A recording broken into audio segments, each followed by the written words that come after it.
Grease packed under fingernails never really washes out. It permanently stains the skin, much like bad choices stain a life. Leo learned this absolute truth the afternoon a custom titanium wheelchair rolled into his failing Brooklyn garage, escorted by a man casually resting his hand on a suppressed Glock. Fixing engines was his trade. Fixing a mob boss's paralyzed daughter was a guaranteed death sentence.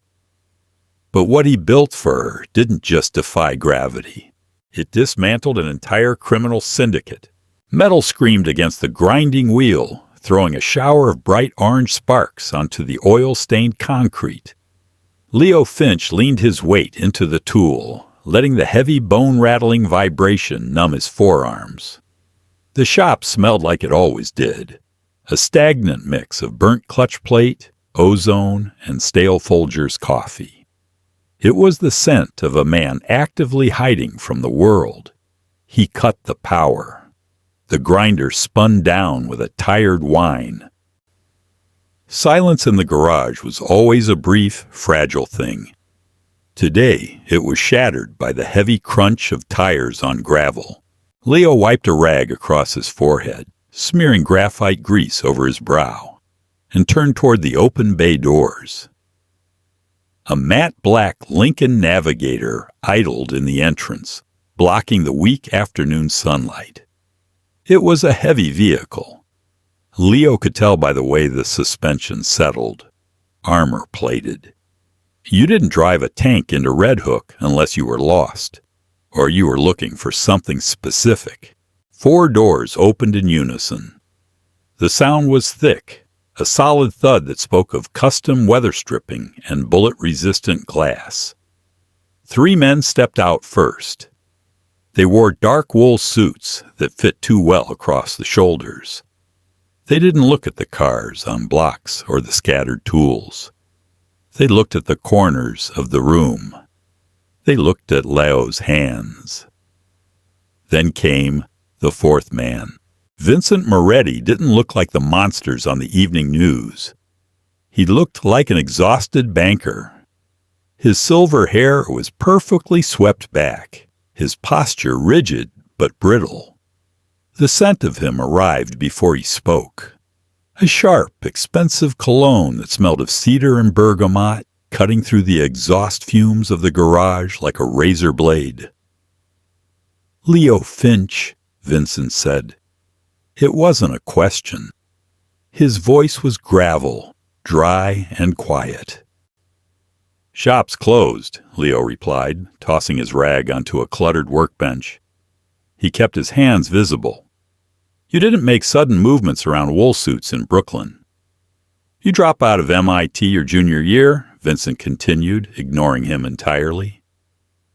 He paced slowly around a rusted-out Chevy Nova, running a manicured finger over the fender. "Mechanical engineering, top of your cohort. Then poof, you vanish. You end up here, rebuilding transmissions for cab drivers. Turns out I like grease more than calculus. What do you want?" Leo asked, his stomach tightening. Vincent gestured vaguely toward the Lincoln. One of the suits opened the rear cargo door. A motorized ramp extended with a smooth mechanical hum. Leo watched as a wheelchair descended. It wasn't a hospital-issue chair.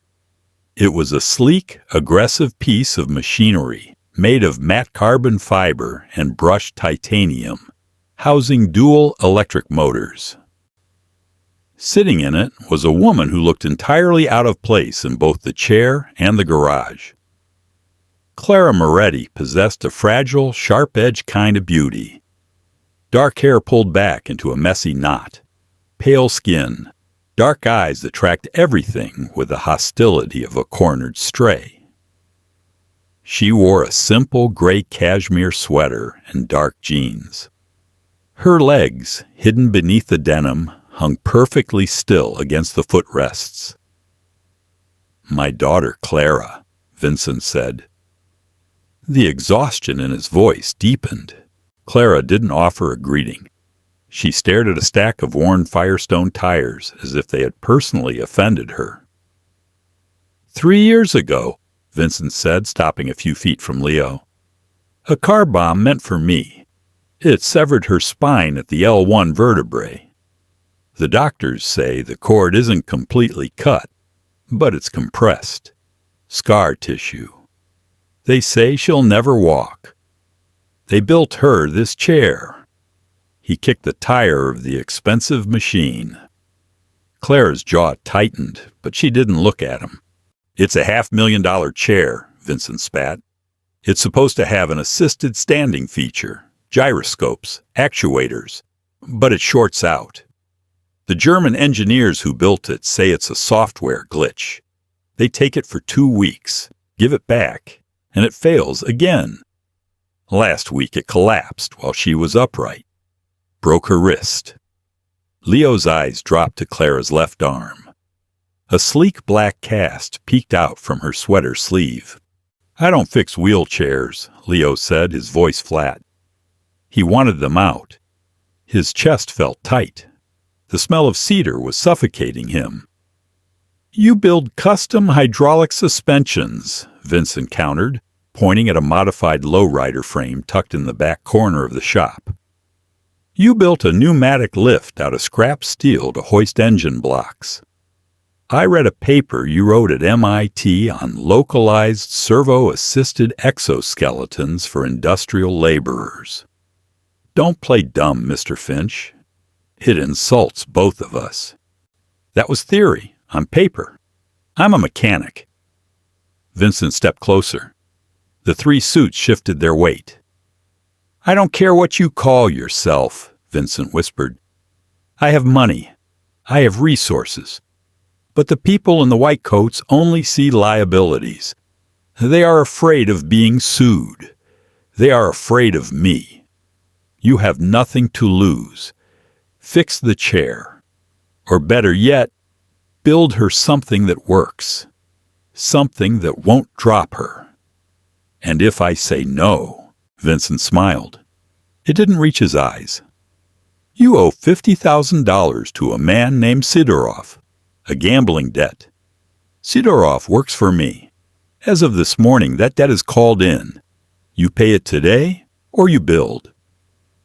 Leo swallowed the dry lump in his throat. He looked at Clara. For the first time, she looked back. Her eyes were dark, rimmed with fatigue, burning with a cynical fire. She hated this. She hated her father begging, threatening, dragging her like a broken doll to a greasy stranger. It's a waste of time, Clara said. Her voice was raspy, carrying the slight tremor of someone who lived with constant nerve pain. Let's go, Dad. It smells like dead dinosaurs in here. Leo felt a sudden, irrational flash of pride for his shop. He wiped his hands on his coveralls. Leave her, Leo heard himself say. He immediately regretted the words, but they were already out. And the chair. Leave them both. Come back in 6 hours. I'll see what the Germans got wrong. Vincent nodded slowly. He didn't say thank you. He signaled the men. They left the garage, the heavy doors of the Lincoln slamming shut. As the SUV crunched away over the gravel, the silence of the shop flooded back in, heavier and far more dangerous than before. Cold drafts slipped through the cracks in the corrugated tin roof, making the hanging shop lights sway. The shadows danced over the carbon fiber frame of Clara's wheelchair. Leo lay on his back on a creeper dolly, a flashlight clamped between his teeth, sliding out from under the chair. He smelled of WD-40 and sweat. Well? Clara asked. She was sitting on a vinyl stool nearby, having demanded he physically lift her out of the chair so he could dismantle it. The process had been a miserable, silent struggle. She had been stiff, her body dead weight in his arms, her face flushed with humiliation. He had felt the frailness of her ribs through the cashmere. the absolute lack of muscle tone in her legs. He had averted his eyes, treating her like an engine block, setting her down gently but mechanically. Leo spat the flashlight into his palm. "The Germans over-engineered it," he grunted, sitting up. "They have 3 redundant safety sensors wired to the main logic board. When you shift your weight even slightly to favor your broken wrist, the lateral tilt sensor panics, thinks you're falling, and triggers an emergency power down." Clara stared at him. "So, it drops me to protect me from falling?" "Pretty much." "Fucking brilliant." She let out a hollow, bitter laugh. "Can you bypass it?" "I could," Leo said, grabbing a rag to wipe the grease from his knuckles. "But the actuators are weak. They aren't meant for dynamic movement. They're meant to stand you up like a mannequin so you can reach a top shelf, then sit you back down. It's not meant for walking." "I don't need to walk," she snapped, the sudden venom in her voice startling him. "I just want to stand up and look someone in the fucking eye without feeling like a child in a stroller." Leo paused. He looked at her properly. She was clutching the edge of the vinyl stool, her knuckles white. Her right leg had shifted awkwardly, the foot resting on its side against the concrete. She didn't feel it. Without asking, Leo walked over, knelt, and adjusted her foot so it was flat. He felt her flinch, a sharp intake of breath. "Don't do that," she whispered, looking away. "You'll twist your ankle," he said evenly. "You might not feel it, but the joint still takes the damage. Swelling, micro tears. You have to watch your alignment." She looked down at him, her dark eyes studying his face. He wasn't looking at her with the soft, wet pity she was used to. The doctors looked at her with pity. Her father looked at her with guilt. Leo looked at her like a mechanic looks at a bent tie rod. It was offensive, but strangely, it was the most grounding thing she had experienced in 3 years. "You know a lot about joints for a grease monkey," she muttered. "I built an exoskeleton prototype in college," Leo said, standing up, "for dock workers. Pneumatic pistons to take the strain off the lower back. The project lost funding because it was too ugly and too loud. Investors wanted sleek. I gave them functional." He walked over to a metal filing cabinet, pulling open the bottom drawer. It shrieked in protest. He dragged out a heavy, dusty cardboard box and dumped it onto his workbench. Thick industrial canvas straps, heavy-duty hydraulic struts salvaged from a convertible roof, and exposed lithium battery packs spilled out. "What is that?" Clara asked, leaning forward slightly. "Junk," Leo said. "Scrap. But the physics are sound." He picked up a pneumatic strut, testing its resistance against his chest. "Your chair relies on a delicate balance. It balances the chair, not you. If you want to stand, if you want stability, the machine has to anchor to you. It has to become your skeleton." Clara's gaze tracked the heavy metal parts. "You want to strap that to me?" "I want to strip the motors out of your $500,000 paperweight," Leo said, a strange manic energy gripping him. He hadn't felt this spark in years. "I want to wire them directly to these struts. No lateral sensors, no safety cutoffs, pure manual analog control. It will be loud. It will be heavy. It will be incredibly uncomfortable." He turned to look at her, a challenge in his eyes. "But it will hold your weight. Even if you lean. Even if someone pushes you." Clara looked at the pile of rusted, oily metal. She looked at her useless legs. The silence stretched between them, filled only by the distant hum of traffic on the Brooklyn-Queens Expressway. "Do it," she said. Her voice was flat, devoid of hope, but heavy with a terrifying resolve. For the next 4 hours, Leo didn't stop moving.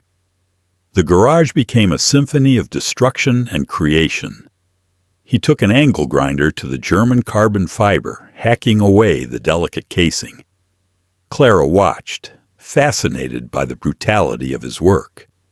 The air filled with the sharp, toxic smell of burning resin and hot steel. She watched his hands. They were scarred, coated in permanent grime, but his movements were incredibly precise.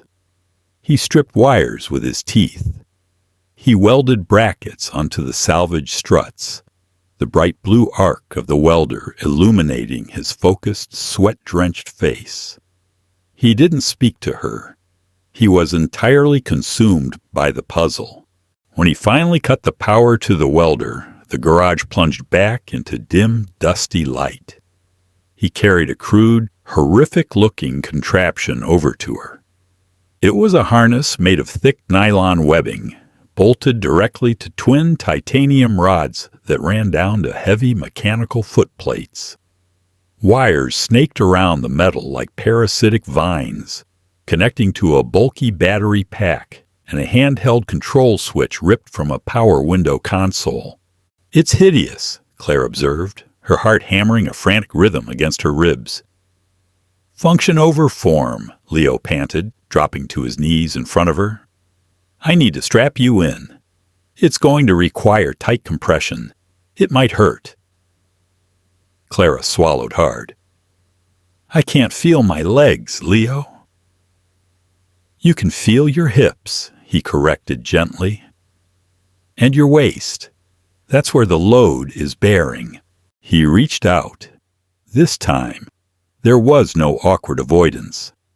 He grasped her ankles, his rough thumbs pressing against her cold skin as he lifted her feet onto the metal plates.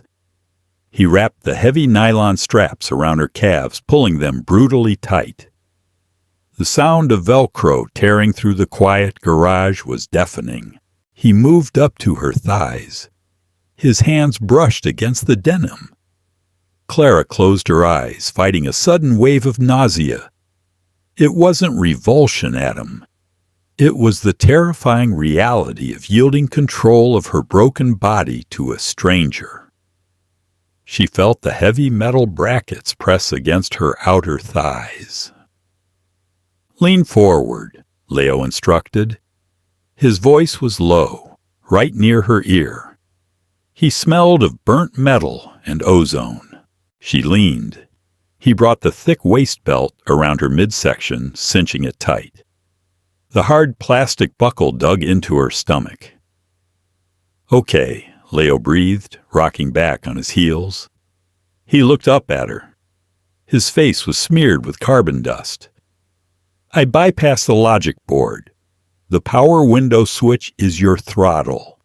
Press up to extend the struts. Press down to release the hydraulic pressure and sit." Clara stared at the crude plastic switch in her hand. It felt cheap. "What if the struts fail?" she asked, her voice betraying a sliver of fear. "They're rated for 3,000 pounds, Leo said. "They hold up the steel roof of a Cadillac. They won't fail. But your balance might. Grab my shoulders." Clara hesitated. She looked at his grease-stained coveralls. Then, slowly, she reached out and clamped her hands onto his shoulders. The muscle beneath the thick cotton was dense and tense. "Press it," Leo commanded. Clara thumbed the switch upward. Instantly, the garage was filled with a high-pitched, grinding mechanical whine. The salvaged motors kicked in.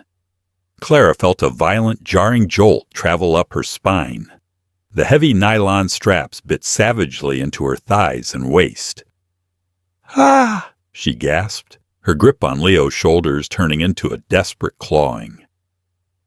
"Keep holding the switch," Leo shouted over the noise, bracing his legs and gripping her waist to steady her. The titanium rods at her sides began to extend. The hydraulic pushed upward with relentless, unthinking force. Clara felt her hips being thrust forward. Her useless legs were forced straight, the knees locking into the metal braces with a sickening click. The pain in her waist was blinding. The harness was crushing her ribs, forcing the air from her lungs. She wanted to let go of the switch, to collapse back into the safety of the stool. But a stubborn, vicious anger flared in her chest. She refused. The motor strained, whining higher in pitch. And then, abruptly, the upward motion stopped. The whine died down to a low, vibrating hum. Clara opened her eyes. The perspective of the room had changed. She was no longer looking at the grease stains on the floor. She was looking at the dust dancing in the overhead lights.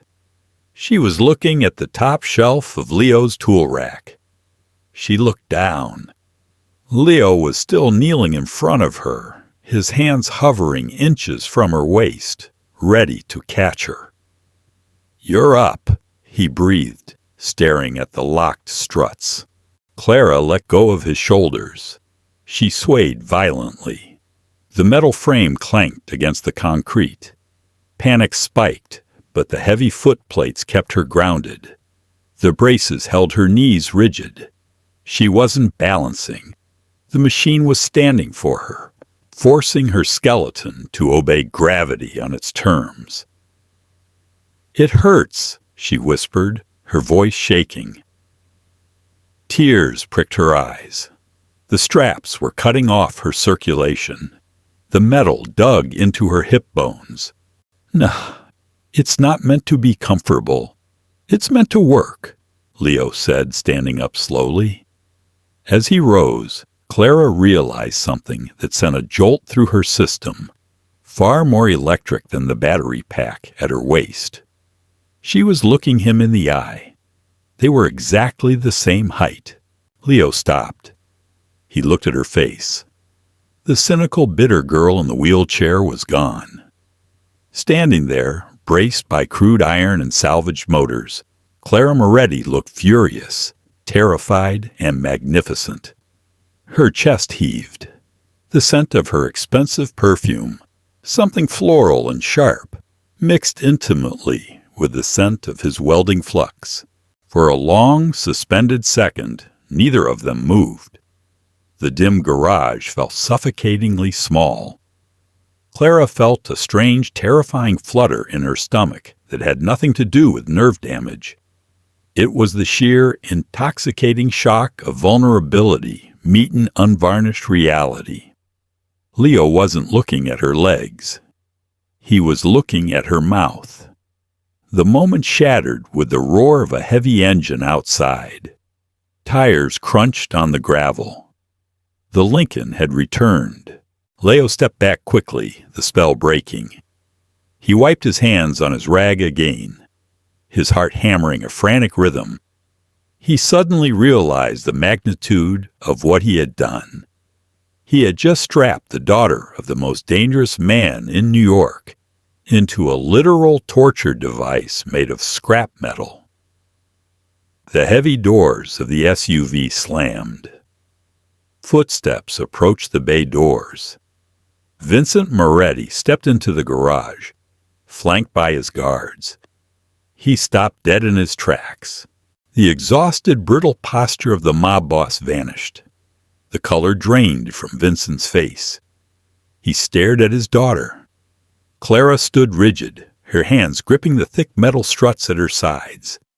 She was pale, sweating, and visibly in pain. But she was standing tall. "Clara!"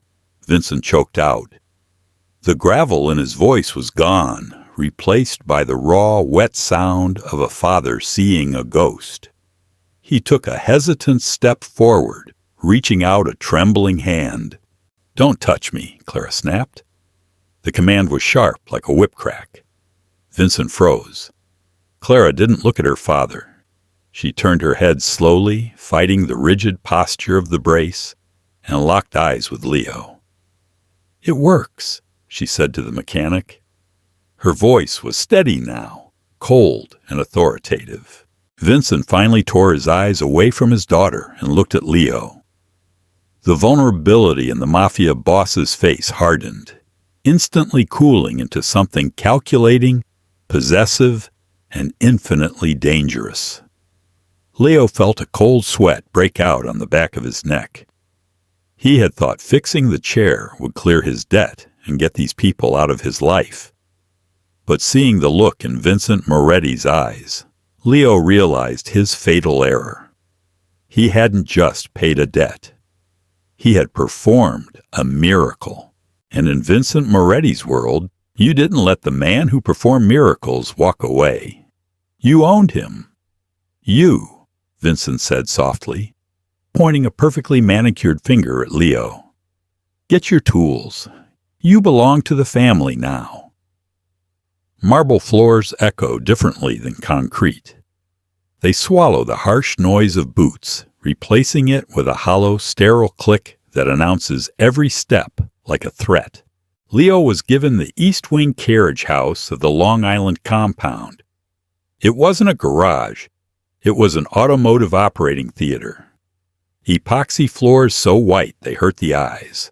Snap-on tool chests that smelled of factory grease instead of actual labor, and $1 million in computerized milling equipment sitting untouched under plastic tarps. Vincent had bought him a mechanical playground. Leo felt like he was suffocating in a vacuum. For 3 days, he didn't see Clara. He saw men in suits. They brought him meals on porcelain plates, braised short ribs, truffle risotto, which he ate standing up, staring at the blank white walls. He missed the sour taste of bodega coffee. He missed the chaotic, rhythmic rumble of the BQE. Here, the silence was absolute, broken only by the low, predatory hum of the central air conditioning. On the fourth morning, the electronic lock on the carriage house door clicked, echoing sharply in the cavernous space. Clara wheeled herself in. She was using a manual chair this time, a lightweight titanium rig. The harsh overhead fluorescent lights washed out her pale skin, emphasizing the dark, bruised circles under her eyes. She wore a baggy black hoodie and oversized sweatpants. Leo stopped polishing a block of aircraft-grade aluminum. He wiped his hands on a clean, uselessly white towel. "You look like hell," he said. It was the only honest thing spoken in that house all week. "The chef makes a terrible espresso," Clara shot back, though her voice lacked its usual bite. She rolled closer, stopping a few feet from the workbench. She stared at the scattered schematics he had drawn up. Leo leaned against the heavy oak table. "Where's the rig?" "My father locked it in his study. He brings clients in to look at it, like a museum piece." She laughed, a dry scraping sound in her throat. "He tells them his new engineer built it, brags about the torque." "But you aren't wearing it." Clara looked away, her jaw muscles flexing. "It's heavy." "Don't lie to me," Leo said softly. He walked around the table, closing the distance between them. The hydraulic pressure was unchecked. The nylon straps were unpadded. "You wore it for 10 minutes in my shop, and you were shaking." He knelt in front of her wheelchair. The sudden proximity made Clara stiffen. Her hands gripped the rubber wheels tightly. "Show me," Leo demanded. "No. Clara, I can't build the next iteration if I don't know where the stress points are. If the harness cuts into a major artery, or if you develop pressure sores you can't feel, you will get sepsis. You will die from an infection, and your father will put a bullet in my head." His voice was clinical, completely devoid of bedside manner. Clara glared at him, a volatile mix of humiliation and anger flashing in her dark eyes. She hated the logic. She hated that he was right. Slowly, with trembling fingers, she unzipped the bottom of her oversized hoodie and pulled up the hem of her shirt. Leo felt a cold knot form in his stomach. The skin around her waist and lower ribs was a violent canvas of yellow, green, and deep mottled purple. The heavy nylon webbing had dug into her flesh with unforgiving brutalism, leaving harsh red friction burns over her hip bones. Because she lacked sensation in her lower body, her muscles hadn't instinctively tensed to protect the skeletal structure. Her body had simply absorbed the crushing mechanical trauma. He reached out. He didn't ask for permission. His rough, calloused fingertips brushed the edge of a severe contusion on her right hip. Clara flinched violently, a sharp hiss of breath escaping her teeth. "You can feel that?" Leo asked, his brow furrowing. "I can feel the pressure," she whispered, her voice tight. "The nerves at the injury site, they misfire. It translates to a burning sensation, like a branding iron." Leo pulled his hand back as if he had been burned himself. He stared at the bruised flesh, the visual proof of his own violent engineering. He had been so focused on defeating gravity that he had completely ignored the fragile biological vessel he was anchoring his machine to. He hadn't built her a miracle. He had built an Iron Maiden. "I need to make a cast," Leo said, his voice flat, retreating back into the mechanics to hide the sudden sharp spike of guilt. "Of your torso and hips. We have to distribute the load across a larger surface area. Custom molded carbon fiber, lined with high-density viscoelastic foam. No more straps. A clamshell brace." Clara pulled her shirt down sharply. "A cast? You mean plaster? Medical-grade alginate. It sets in 3 minutes. But you have to be suspended, upright, so gravity stretches your spine to its natural standing posture. Otherwise, the brace will fit you while you're sitting and crush you when you stand." He stood up, looking down at her. "It's going to be invasive, and it's going to suck." Clara looked up at him. The cynical armor was cracking, revealing the exhausted, desperate woman beneath. "Will I be able to walk?" Leo hesitated. He could sell her a lie. It would be easier. "No," Leo said truthfully. "Walking requires dynamic balance. Micro-adjustments in your ankles and calves that a machine can't replicate without millions in sensors. The best I can give you is a powered stride, a robotic march. You'll need forearm crutches to keep yourself from tipping over. It will be ugly, loud, and exhausting." Clara stared at his hands, stained with permanent grease, scarred from slipped wrenches. She breathed out a long, shaky exhale. "When do we start?" Midnight felt heavy behind iron gates. The compound was asleep, but the carriage house was aggressively awake. The industrial CNC router screamed as it carved a precise hip joint housing out of solid titanium billet. Leo wore a respirator mask coated in a fine layer of silvery dust, watching the cutting fluid spray across the metal. He shut the machine down. The silence rushed back in, leaving his ears ringing. "The noise is going to give me a migraine." Leo pulled the mask down, wiping a streak of sweat and metal dust across his cheek. Clara sat in the corner. She had been there for 3 hours, watching him work. The guards outside the door ignored her late-night visits. No one questioned the boss's daughter. "Go to bed, Clara," Leo grunted, walking over to a sink to scrub his hands with heavy pumice soap. The grit scraped his knuckles raw. "I can't sleep. My legs feel like they're submerged in ice water." She pushed her chair closer to the center of the room. "The doctor calls it phantom pain. My brain panicking because it's not receiving signals, so it just invents agony to fill the void." Leo dried his hands on a paper towel. He walked over to a heavy wooden crate in the center of the room. He popped the latches. Inside was a ceiling-mounted electric hoist he had installed that afternoon, attached to a heavy canvas spreader bar. Beneath it, on a steel table, lay buckets of blue medical alginate, rolls of plaster bandages, and a bucket of warm water. "Are we doing this or not?" Leo asked, gesturing to the rig. Clara looked at the hoist. It looked uncomfortably like a slaughterhouse gambrel. She swallowed the dry lump in her throat. "Now, I need the mold to cure overnight, so I can lay the carbon fiber tomorrow. Take off the hoodie."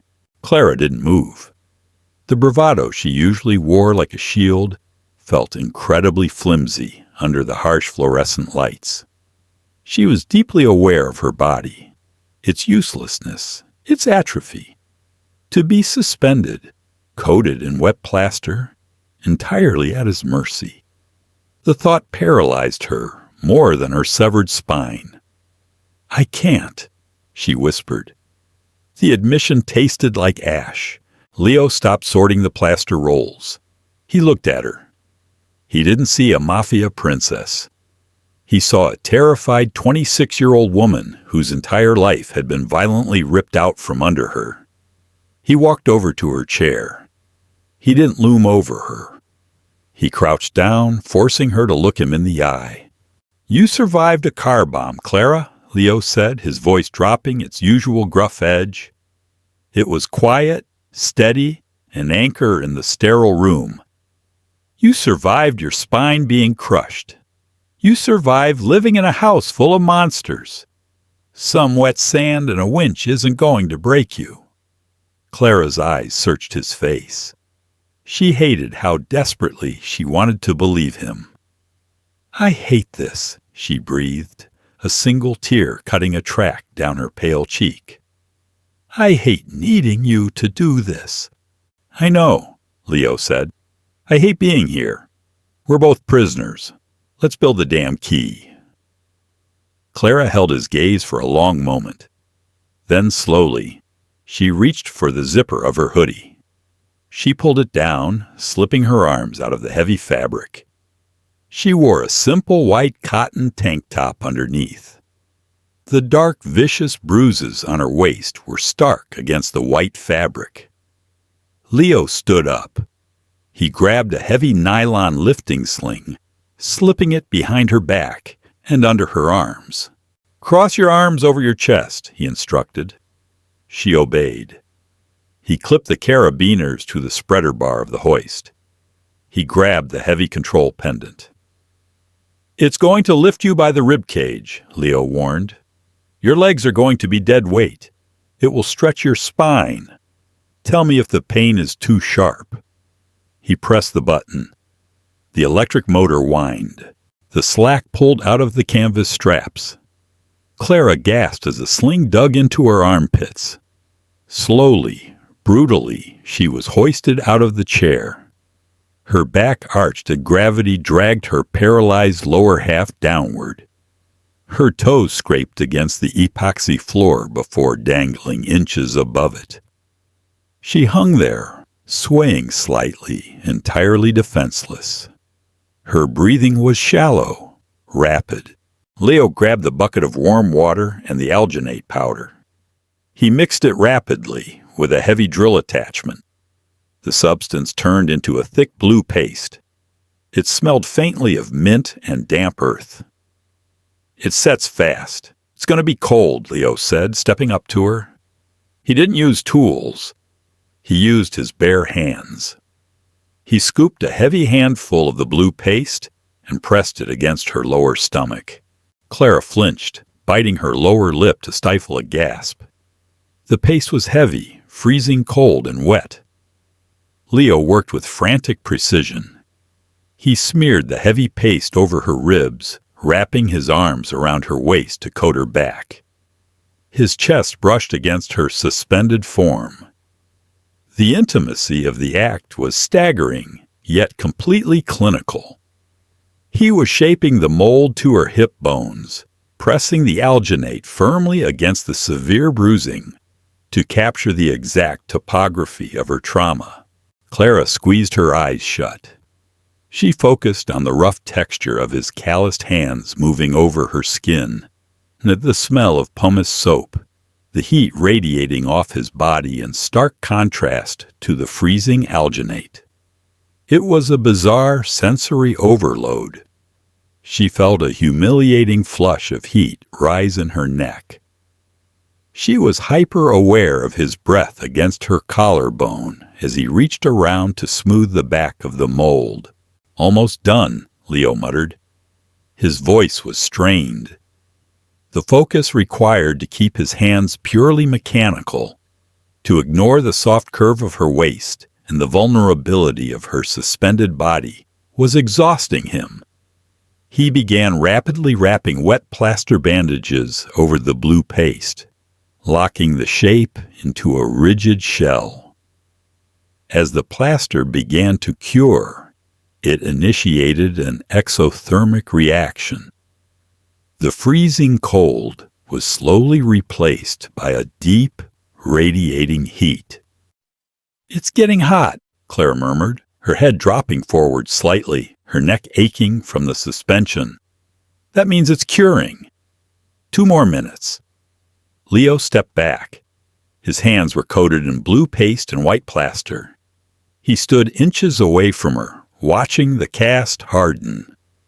Clara opened her eyes.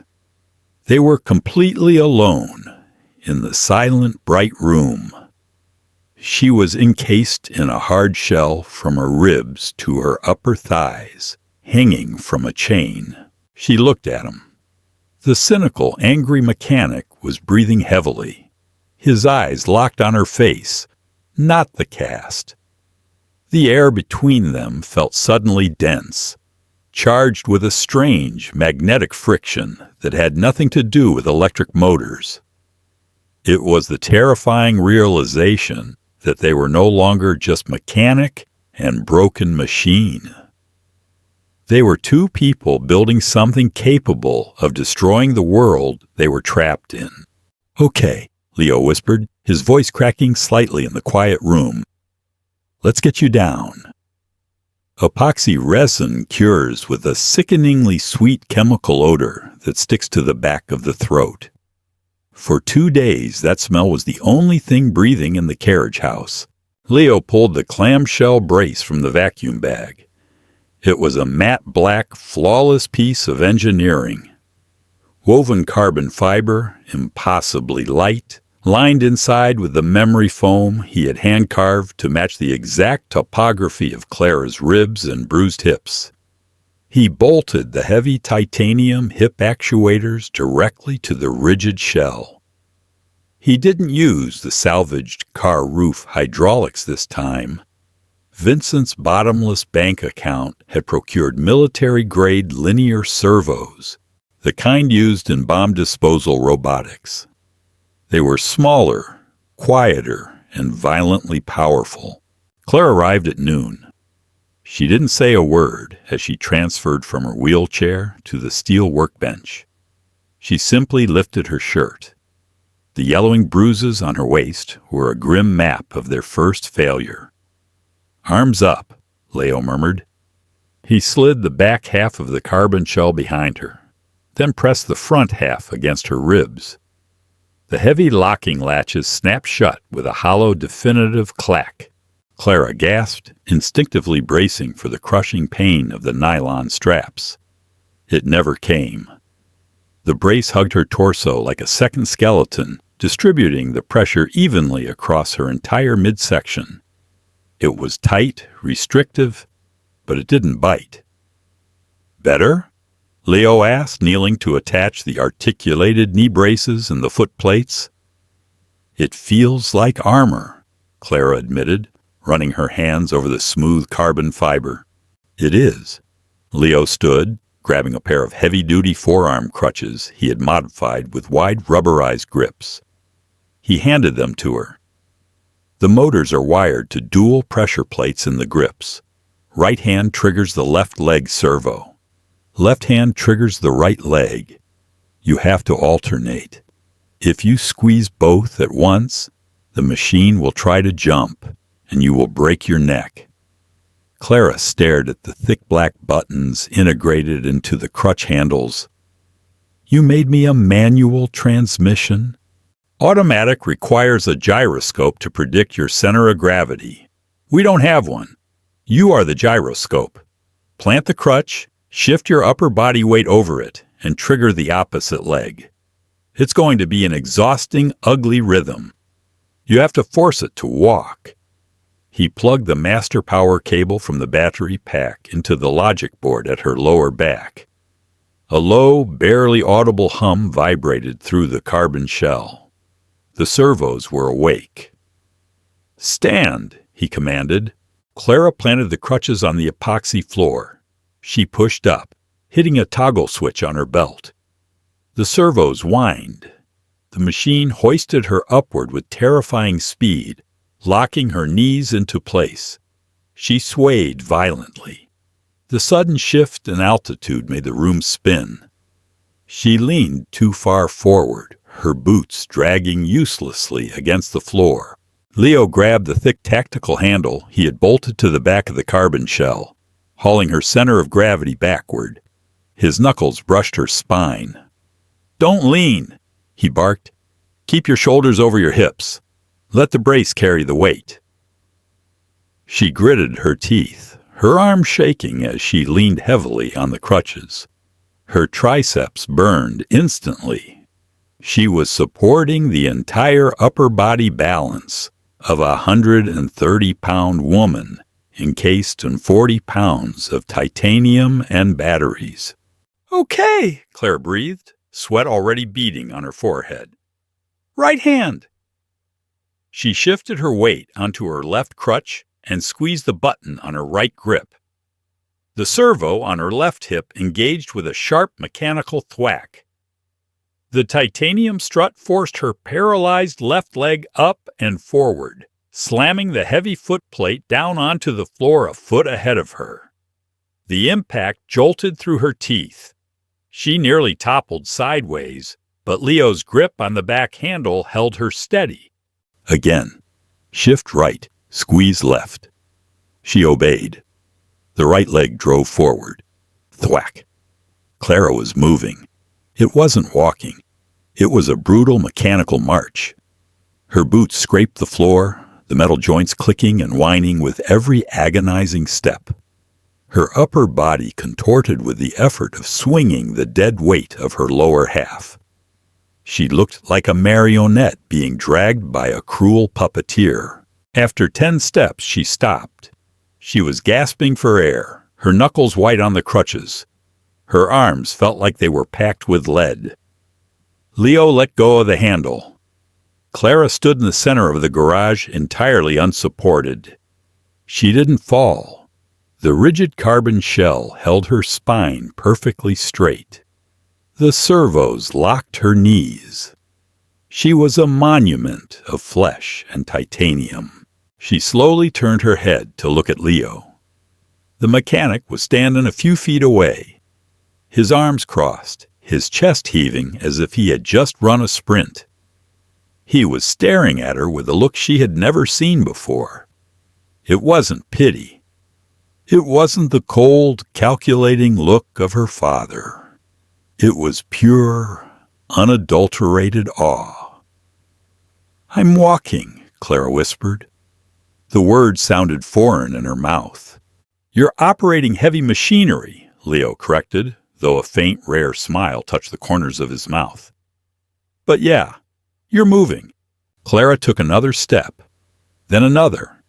The rhythm started to click in her brain. Shift, squeeze, plant. Shift, squeeze, plant. The mechanical thud of her boots echoed off the high walls of the carriage house. She walked to the large rolling tool chest. She walked to the window. She looked out over the manicured lawns of the compound, standing at full height for the first time in 3 years, without the agonizing bite of nylon straps. She turned back to Leo. The adrenaline was masking the severe muscle fatigue in her shoulders. The cynical cornered stray was gone. In her place stood a woman who suddenly realized she held a weapon no one else in her father's world possessed. "Leo," she said, her voice dropping an octave, losing its tremor. "Take the governor off the motors. I want a longer stride."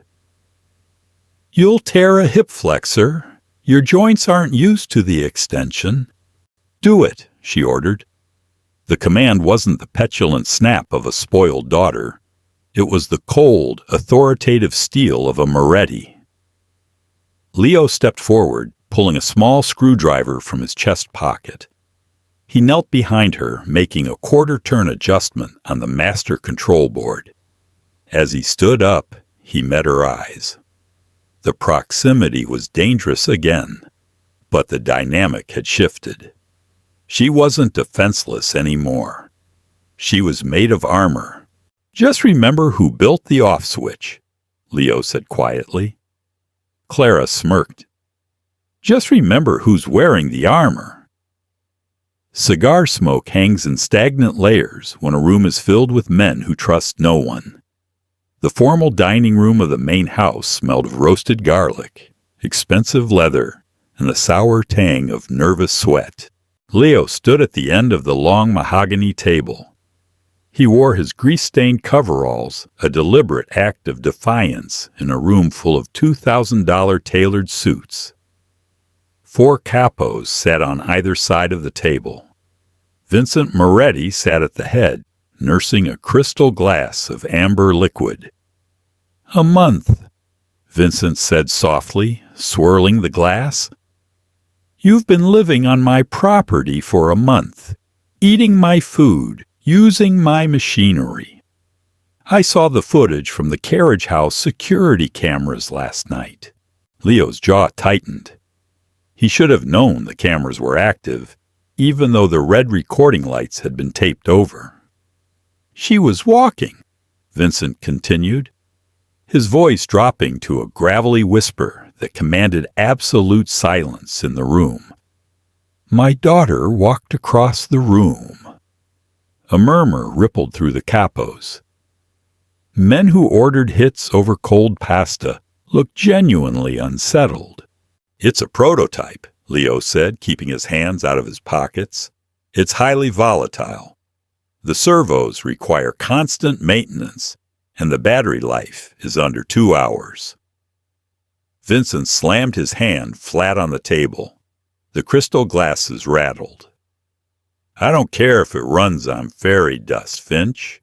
You built a localized exoskeleton that can carry a human being without a massive external power rig. Do you understand what you've done?" Leo understood perfectly. He had ignored the implications, burying himself in the puzzle of Clara's spine. But the reality was staring him in the face. "I want 6 of them," Vincent ordered.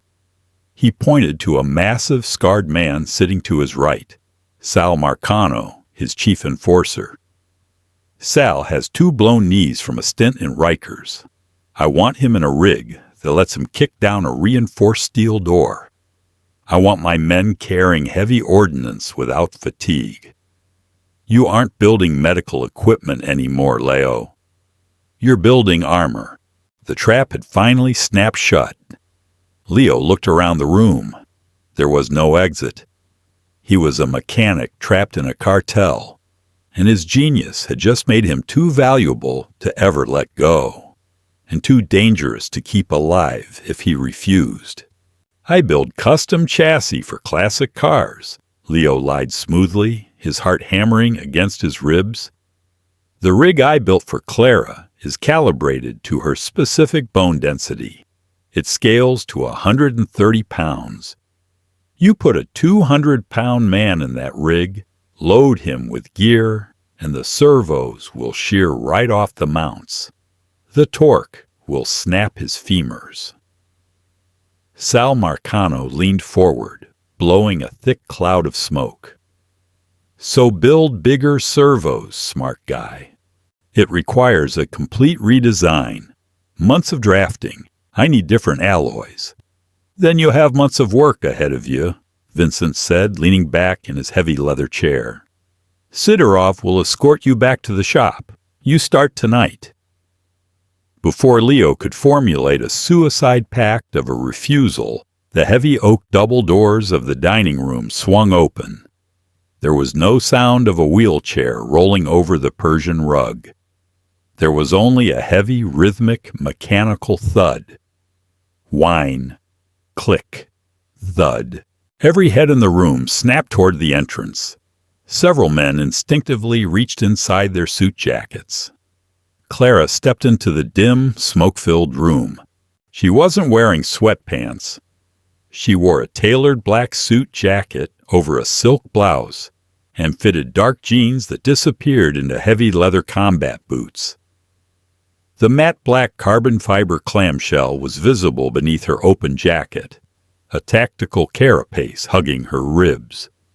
The thick titanium struts ran down the outside of her legs, gleaming in the low light. She gripped the black forearm crutches, her knuckles pale. Her face was flushed with the extreme physical exertion of making the long trek from the East Wing, but her posture was violently rigid. The machine forced her to stand 3 inches taller than she naturally was. She looked terrifying. She looked like the future. The room fell into an absolute suffocating silence. Even Vincent Moretti forgot how to breathe. He stared at his daughter, his eyes wide with a horrific mix of paternal shock and predator's calculation. Clara didn't look at her father. She didn't look at the capos. She locked eyes with Leo. Shift, squeeze, plant. She marched forward. The heavy mechanical steps vibrated through the hardwood floor. The men in the room shrank back in their chairs as she passed. The psychological impact of a crippled woman suddenly towering over them, driven by whining robotics, shattered the established hierarchy of the room. She stopped directly behind Sal Marcano's chair. "Sal," Clara said. Her voice was breathy from the exertion, but it carried the chilling, deadpan authority of her bloodline. "You're in my seat." Sal, a man who had strangled rivals with bare hands, looked up at the titanium joints flanking her knees. He looked at Vincent. Vincent gave a barely imperceptible nod. Sal stood up, clearing his throat nervously, and stepped away from the table. Clara didn't sit. She couldn't. She planted her crutches wide, anchoring herself at the edge of the mahogany table. She finally turned her dark, furious eyes to her father. "Leo isn't building anything for your thugs, Dad," Clara stated. Vincent recovered his composure, his face hardening. "Clara, this isn't a discussion for you. Sit down." "The machine doesn't let me sit unless I tell it to," she replied coldly. "And I'm not telling it to. You brought this man here to fix my chair. He built me legs. You owe him his life back." "I owe him nothing," Vincent snarled, standing up, trying to reclaim the vertical dominance of the room. "He is an asset. He belongs to the family." "No," Clara said. The single word cracked like a gunshot. She reached into the pocket of her suit jacket. The movement was slow, deliberate, requiring her to balance heavily on one crutch. She pulled out a small, heavy object and tossed it onto the mahogany table. It slid across the polished wood and stopped perfectly in front of Vincent's crystal glass. It was a custom titanium logic board, fried black, trailing melted wires. "That is the master controller for the compound's perimeter security system," Clara said, her voice dropping to a lethal whisper. "Leo didn't just build my legs while you were sleeping. He built me a bypass. Every camera, every electronic gate, every biometric lock on this estate is currently wired through a secondary relay." She tapped the side of her carbon fiber brace with her free hand. "A relay housed inside my rig tied to my biometric pulse. If you touch him, if you try to put him in a cage to build weapons for your dogs, I shut my rig down. The relay dies, the gates open, and the feed goes live to the FBI server Leo set up yesterday. Vincent stared at the burnt logic board, the color completely drained from his face. He looked at his broken daughter, seeing her for the first time, not as a liability, but as the most dangerous player at the table. Clara turned her head slowly, looking at Leo. Her chest was heaving, the sheer adrenaline the only thing keeping her upright. "He doesn't belong to the family," Clara declared, her voice echoing in the dead silence of the dining room. "He belongs to me." Silence stretched so tight across the dining room it threatened to snap the crystal glasses. Nobody breathed. Capos who had spent their entire lives reading weakness in other men were suddenly paralyzed by a 26-year-old woman leaning on metal crutches. Vincent stared at the fried logic board. His manicured hands gripped the edge of the mahogany table, his knuckles turning stark white. He calculated the variables. He weighed the bluff. But looking at the cold, unblinking hostility in his daughter's eyes, he knew she wasn't bluffing. She had grown up in this house. She knew exactly how to dismantle it. "You would burn your own family," Vincent whispered. The gravel in his voice had smoothed out into a hollow, defeated rasp. "Over a mechanic." "I am burning a prison," Clara corrected, her breathing shallow and ragged. The servos whined faintly as she subtly shifted her weight, the intense isometric strain tearing at her shoulders. "You kept me in a velvet box. You brought me a man to fix my wheels, and he gave me iron. We are leaving. If a single car follows us out of the main gate, the dead man's switch triggers." Vincent slowly raised his eyes to Leo. The look wasn't anger. It was a bizarre, chilling respect. "She will break you, Finch," the mob boss said softly. "She is a Moretti. It is in her marrow to consume everything she touches." "I build things that take a beating," Leo replied flatly. He didn't look at Vincent. He kept his eyes entirely on Clara, watching the faint tremor in her triceps. She was seconds away from muscular failure. "Let's go," Clara ordered. "Shift, squeeze, plant." She turned with mechanical precision, the titanium joints clicking heavily against the oppressive quiet of the room. She marched toward the double doors, never looking back. Leo followed a step behind her, his posture relaxed, but his eyes scanning the capos, daring any of them to twitch. None did. Hallways in the compound felt endlessly long. Marble floors offered terrible traction for the rubber crutch tips. Every step was a terrifying negotiation with gravity. Clara's teeth clamped down on her lower lip so hard she tasted copper. The heavy tactical brace felt less like armor now, and more like a crushing weight dragging her toward the earth.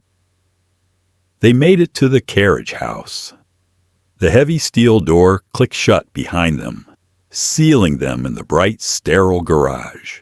Clara immediately collapsed against the side of the matte black Lincoln Navigator parked in the center bay. Her crutches clattered noisily onto the epoxy floor. The servos shrieked as they locked her knees, preventing her from sliding down the side of the SUV. "Unlock the doors," she gasped, her forehead pressed against the cool, tinted glass of the window. Her entire upper body was shaking violently. Leo pulled a set of keys from his coveralls, hitting the fob. The heavy locks clunked open. He moved to her side, wrapping a thick arm around her carbon fiber-encased waist to support her. She smelled of expensive perfume, hot metal, and sheer exhaustion. "Hit the release toggle," Leo instructed, his voice low and steady, a grounding anchor in her chaotic sensory overload. Clara fumbled for the switch on her belt. The moment she thumbed it down, the magnetic locks on her knee braces disengaged. The hydraulic pressure released with a sharp hiss. Gravity ripped her downward. Leo caught her. He took her full weight, groaning as the heavy titanium rig dug into his chest. He hauled her up into the passenger seat of the Navigator, lifting her paralyzed legs and folding them onto the leather floorboard. She slumped against the center console, her eyes squeezed tightly shut, her chest heaving. Leo slammed the heavy door shut, jogging around the front of the SUV and sliding into the driver's seat. He fired the engine. The massive V8 rumbled to life, a comforting, familiar vibration beneath his hands. He slammed the shifter into drive and punched the accelerator. Gravel spat violently from the rear tires as they tore out of the carriage house. The iron gates of the compound loomed ahead in the darkness. They didn't slow down. As the Lincoln approached, the massive wrought iron doors swung open smoothly, commanded by the bypassed relay hidden inside Clara's carbon fiber shell. They blew through the exit at 60 miles an hour, leaving the manicured nightmare of the Moretti estate fading into the rearview mirror. Darkness on the Long Island Expressway offered a fragile illusion of safety. Streetlights rhythmically slashed through the cabin, illuminating the tense lines of Leo's jaw and the exhausted slump of Clara's shoulders. Was it true? Leo asked, keeping his eyes on the road. The speedometer needle hovered near 90. Clara cracked her eyes open. Was what true? The FBI server, the dead man's switch. A weak, raspy laugh escaped her throat. I have a useless master key fob I stole from the head of security and a broken garage door opener taped inside the carbon shell. It's flashing a red LED light I bought on Amazon. Leo's hands gripped the steering wheel so tight the leather groaned. He looked over at her, his expression a mix of horror and profound admiration. You bluffed a room full of cartel bosses with a broken garage door opener.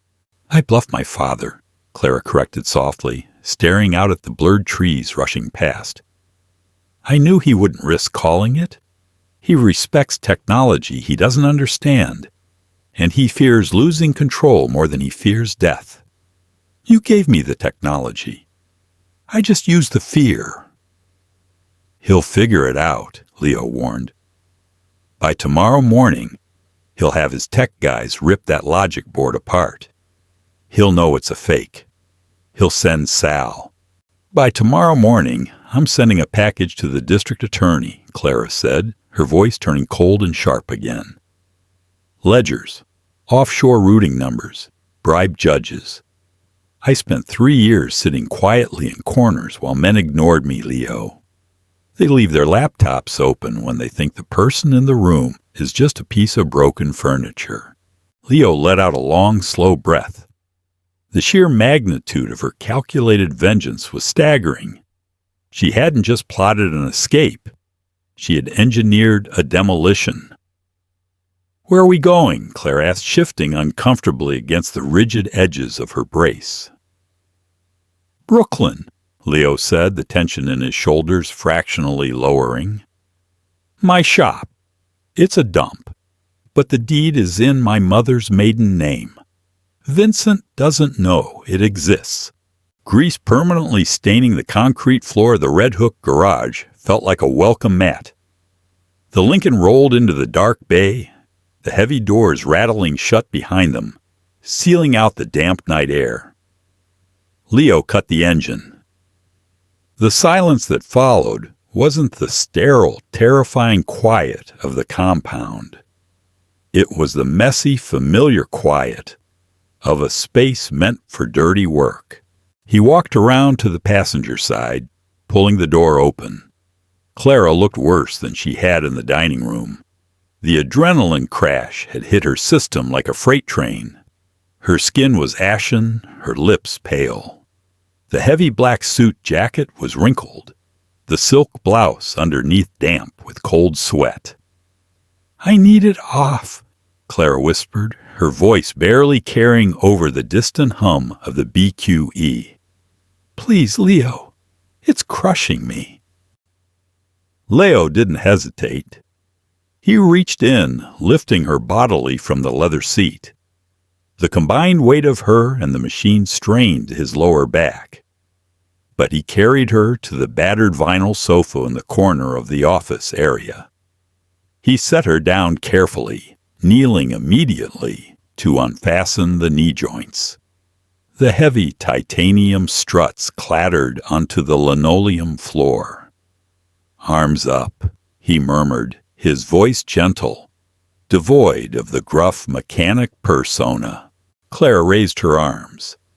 She was shaking so badly she could barely keep them elevated.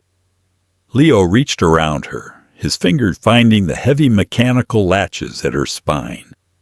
He popped them open. The carbon fiber shell hissed, splitting apart. He carefully pulled the front half away, then leaned her forward to slide the back half out. Clara let out a choked sob of relief as the suffocating pressure vanished. She slumped forward, her forehead coming to rest heavily against Leo's shoulder. Leo froze. His hands, covered in fresh dirt and machine oil, hovered awkwardly in the air. He felt the rapid, erratic thumping of her heart against his chest. He smelled the sharp floral notes of her perfume mixed with the acidic tang of fear and exhaustion.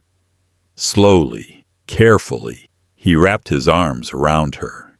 He didn't pull her tight. He just provided a solid, immovable object for her to anchor against. "It's off," he whispered into her dark hair. "You're out." Clara clung to his coveralls, her fingers twisting the thick canvas fabric.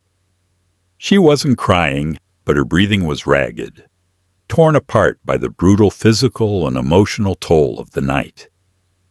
"I have bruises," she muttered into his collarbone. "New ones." "I know," Leo said. "We'll adjust the padding. We'll change the load distribution on the hip servos." She pulled back slightly, looking up at him. The dim, flickering, fluorescent light of the office cast long shadows across his face. He looked exhausted, covered in grime, his jaw shadowed with stubble. He looked nothing like the polished, dangerous men she had grown up around. He looked real. "Why did you do it?" Clara asked, her dark eyes searching his. "You could have built the weapons. My father would have made you rich. You could have walked away from me." Leo let his hands drop to his sides.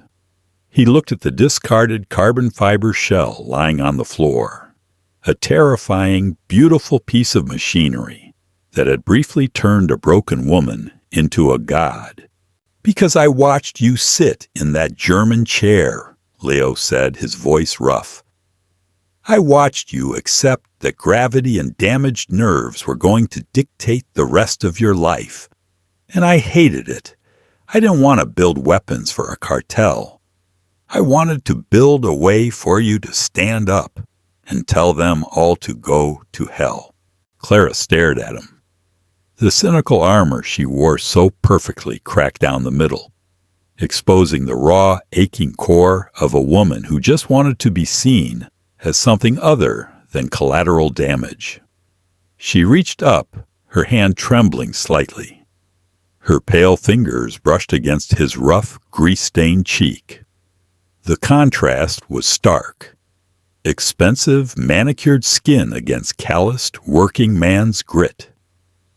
Leo didn't flinch. He leaned into her touch, closing his eyes for a fraction of a second. "I belong to you," Clara whispered, repeating the words she had used to save him in the dining room. But the context had shifted violently. It wasn't a claim of ownership. It was a terrifying, absolute surrender. Leo opened his eyes. He reached up, his rough fingers tracing the line of her jaw. "Nobody owns us," Leo said fiercely. Not anymore.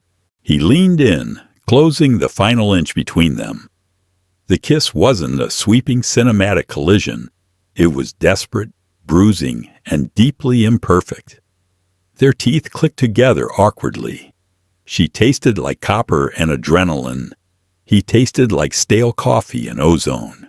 It was messy. It was raw. Clara grabbed the lapels of his coveralls, pulling him closer, anchoring herself to the only solid thing in her shattered world. Leo's hands moved to her waist, his thumbs gently avoiding the fresh bruises, holding her with a careful reverence he usually reserved for fragile, high-performance engines. Outside, the city churned relentlessly, ignorant of the empire that was currently collapsing on Long Island. Inside the garage, surrounded by rusted metal, stripped screws, and the smell of burnt clutch plates, two broken machines finally found the right frequency. The titanium legs lay discarded on the floor. Tomorrow, they would have to run. Tomorrow, they would wage war against ghosts. But tonight, in the quiet, greasy dark, they didn't need armor. They just needed each other. If you felt the raw tension and the desperate fight against gravity in this story, don't keep it to yourself. Smash that like button to support more deeply grounded, gritty romance dramas. Share this video with someone who loves stories about broken people, finding strength in the darkest places, and defying impossible odds. Every comment helps push this channel forward, so tell me below, what was your favorite moment of Clara's defiance? Don't forget to subscribe and ring the notification bell so you never miss another intense, pulse-pounding original story. We've got more incredible narratives coming your way.